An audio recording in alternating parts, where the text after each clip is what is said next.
మంది పాపం పోవాలంటే కోడ్లను మేకల ద్వారానో రక్తం చిందిస్తారు. దానివల్ల పాపం పోదు.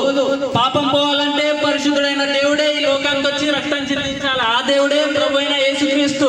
చూడండి, మనం ఉదయాన్నే లేచి ఒక ప్రార్థన చేస్తూ ఉంటాం. ఆ ప్రార్థన ఏంటంటే అసతోమ సద్గమయ్య, తమసోమ జ్యోతిర్గమయ్య, మృతోత్మ అమృతాంజమయ్య. దీని అర్థం ఏంటంటే, ఓ దేవాది దేవుడా నేను అసత్యంలో ఉన్నాను, నన్ను సత్యంలోకి నడిపించు. ఓ దేవాది దేవుడా నేను చీకట్లో ఉన్నాను, నన్ను వెలుగులోకి నడిపించు. ఓ దేవాది దేవుడా నేను మృత్యువుతో పోరాడుతున్నాను, నన్ను సత్యంలోకి నడిపించు.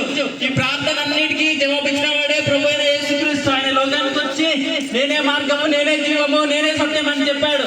ఈ ప్రపంచంలో దేవుడి లోకానికి వస్తే నేనే అని చెప్పాలి. ఆ చెప్పినటువంటి వాడు ప్రభు అయిన యేసుక్రీస్తు ఒక్కడే. చూడండి, మానవుడు ఈ లోకాన్ని ఎందుకు బతుకుతున్నాడు? మానవుడి యొక్క జీవితం అర్థం ఏంటి? మానవుడి లోకంలో పుట్టడం, బతకడం, చనిపోవడమేనా? చనిపోయిన తర్వాత జీవితం ఉంది. ఆ జీవితం ఇచ్చేవాడే ప్రభు అయిన యేసుక్రీస్తు.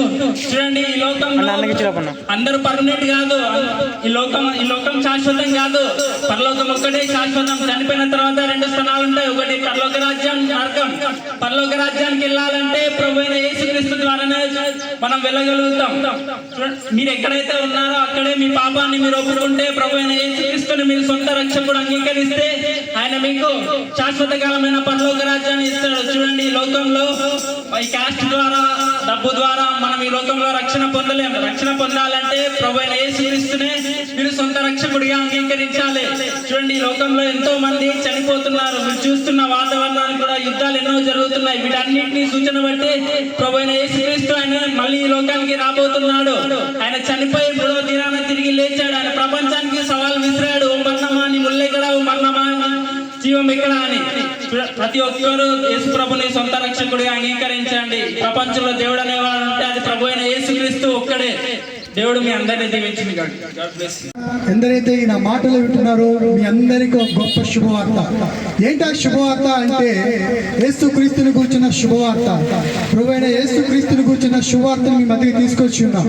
ఏంటా శుభవార్త అంటే రక్షణ కూర్చున్న సత్య సువార్తను కూర్చున్న గొప్ప శుభవార్తను మేము తీసుకొచ్చి ఉన్నాం.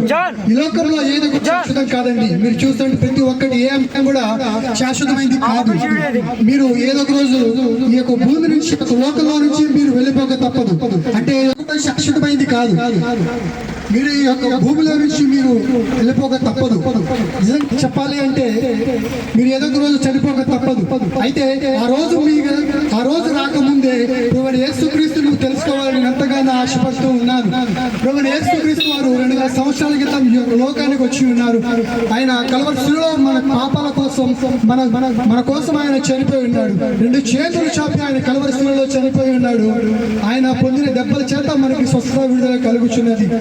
యేసుక్రీస్తు మాత్రమే మన పాపములను, మన శాపములను అన్నింటినీ కూడా ఆయన ఒక రక్తంలో కడగలడు. ప్రభువైన యేసుక్రీస్తు ఆయన మాత్రమే నిజమైన దేవుడై ఉన్నాడు.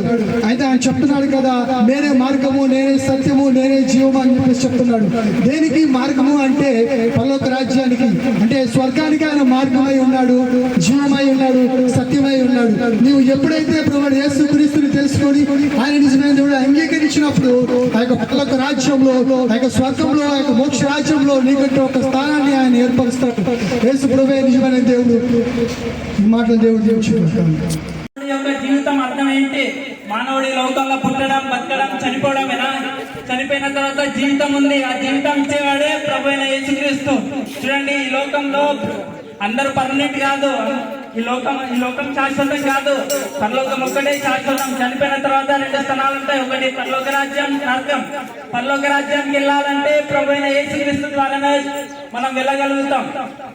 మీరు ఎక్కడైతే ఉన్నారో అక్కడే మీ పాపాన్ని మీరు ఒప్పుకుంటే, ప్రభు అయిన యేసుక్రీస్తుని మీరు సొంత రక్షకుడు అంగీకరిస్తే ఆయన మీకు శాశ్వత కాలమైన పరలోక రాజ్యాన్ని ఇస్తాడు. చూడండి, ఈ లోకంలో ఈ క్యాస్ట్ ద్వారా, డబ్బు ద్వారా మనం ఈ లోకంలో రక్షణ పొందలేము. రక్షణ పొందాలంటే ప్రభు అయిన యేసుక్రీస్తునే మీరు సొంత రక్షకుడిగా అంగీకరించాలి. చూడండి, ఈ లోకంలో ఎంతో మంది చనిపోతున్నారు. మీరు చూస్తున్న వాతావరణాలు కూడా యుద్ధాలు ఎన్నో జరుగుతున్నాయి. వీటన్నిటినీ సూచన బట్టి ప్రభు అయిన యేసుక్రీస్తు ఆయన మళ్ళీ ఈ లోకానికి రాబోతున్నాడు. ఆయన చనిపోయి 3వ దినాన తిరిగి లేచాడు. ఆయన ప్రపంచానికి సవాల్ విసిరాడు. ఓ మరణమా నీ ముల్లెక్కడ, ఓ మరణమా